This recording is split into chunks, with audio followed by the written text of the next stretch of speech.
Ma secondo lei perché è finito in questa situazione? Chi è che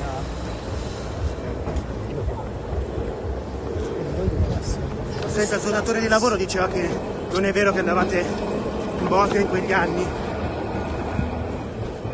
Cappellino nero e mascherina sul volto per non farsi riconoscere. Così l'80enne ex camionista di San Vito al Tagliamento, indagato dalla Procura di Milano per presunti omicidi commessi durante l'assedio di Sarajevo tra il 1992 e il 1995, è stato intercettato all'uscita dell'interrogatorio. Davanti ai magistrati è rimasto per circa un'ora e mezza. All'incontro hanno partecipato gli investigatori del ROS dei Carabinieri, il pubblico ministero Alessandro Gobbis e il procuratore Marcello Viola. Secondo quanto emerso, l'uomo avrebbe risposto a tutte le domande, negando ogni accusa e sostenendo di non essere mai stato a Sarajevo. Crede di aver chiarito la sua posizione? Spera di uscirne bene? Quante volte è andato in Bosnia? Al momento l'80enne è l'unico indagato ufficiale nell'inchiesta sui cosiddetti cecchini del weekend.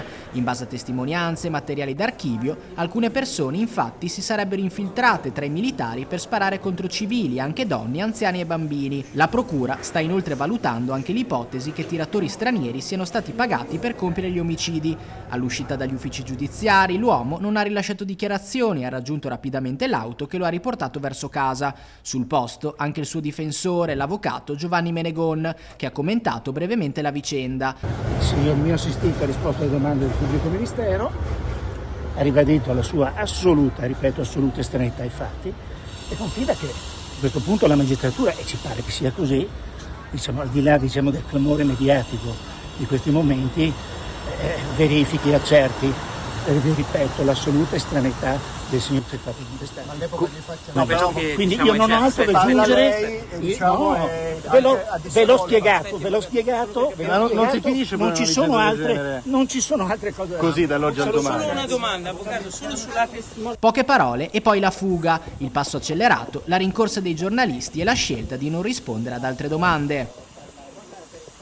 È l'esercizio della diritto di difesa. Siamo tutti professionisti. Non ho altro da aggiungere. Se si ferma un attimo riusciamo a parlare, avvocato, perché siamo tutti, non registriamo ma siamo... Grazie molto. Solo una cosa, avvocato, ha detto il suo assistito: mi faranno morire con questa storia. Posso chiamare? Non siamo riusciti a parlare con lui. Se posso dirci solo come sta, come sta vivendo. Non ho altro da aggiungere se non ribadire l'assoluta estraneità ai fatti del mio assistito.